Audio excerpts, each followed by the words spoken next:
Assalamualaikum warahmatullahi wabarakatuh. Kami dari kelompok 5 akan mempresentasikan tentang APRA. Pertama-tama saya akan mengenalkan kelompok dulu. Yang pertama ada Kans Ahmad Firdaus absen 17, ada Muhammad Rafi Surayan Salasud absen 18, ada Muhammad Fikri Helmi absen 19, ada Muhammad Ibnu Sa'ad absen 20 dari kelas 12 PS1.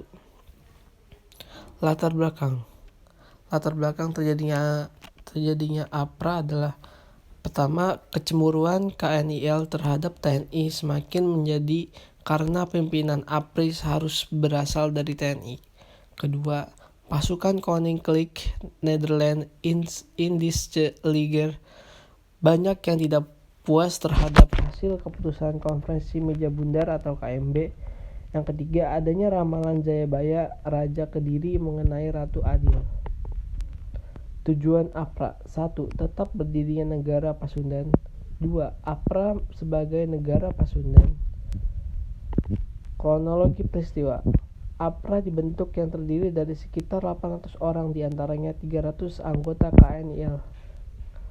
Kedua, Westerling mengajukan ultimatum kepada pemerintahan RIS agar kekuasaan militer daerah Pasundan diserahkan sepenuhnya kepada APRA. 3. Pemerintah RIS tidak menanggapi ultimatum. 4.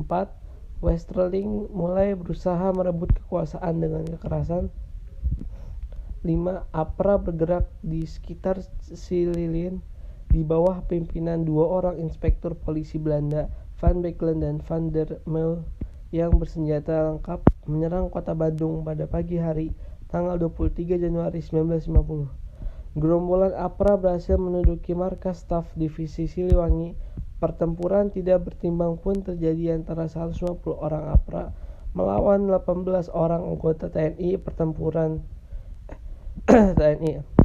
Pertempuran itu menyebabkan 15 orang termasuk Letnan Kolonel Lemboh gugur, sedangkan hanya 3 orang yang berhasil melarikan diri.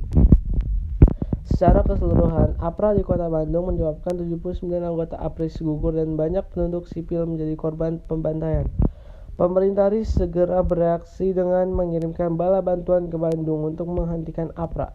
Di Jakarta juga segera diadakan perundingan antara Mohatta sebagai Perdana Menteri RIS dengan Komisaris Tinggi Belanda. Hasilnya, Mayor Jenderal Engels, komando tentara Belanda di Bandung, mendesak Westerling untuk pergi dari kota itu.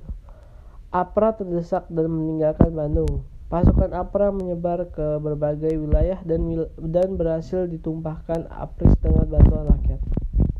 Sedangkan di Jakarta, Westerling mengadakan kerjasama dengan Sultan Hamid II yang menjadi Menteri Negara tanpa portofolio di dalam kabinet RIS dan dijanjikan menjadi Menteri Pertahanan jika rencana sukses.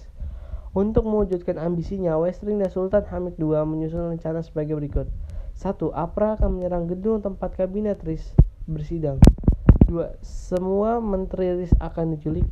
3. Menteri Pertahanan Sultan Hamengkubuwono yang ke-9, Sekjen Kementerian Pertahanan Ali Budiarjo, dan penjabat Kepala Staf Angkatan Perang Kol TB Simatupang akan dibunuh. Akan tetapi, berkat kesigapan APRIS, usaha APRA di Jakarta juga menemui kegagalan.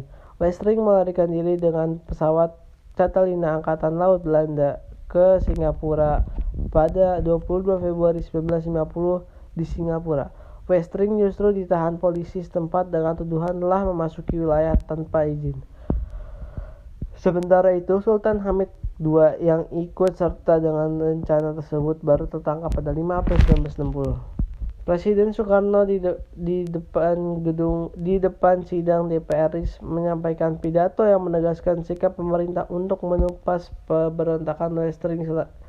Selanjutnya, ia mengingatkan pula agar rakyat, khususnya umat Islam, agar tidak terpancing dan masuk gerakan pemberontak. Dampak positif dan negatif. Dampak positif: 1. Anti-federal semakin tinggi. 2. Persatuan Indonesia semakin tinggi. 3. Kekuatan TNI semakin kuat. Negatif: Indonesia kehilangan personil. 2. Banyaknya korban tewas. Terima kasih telah mendengarkan presentasi dari kami. Kurangnya mohon maaf. Wassalamualaikum warahmatullahi wabarakatuh.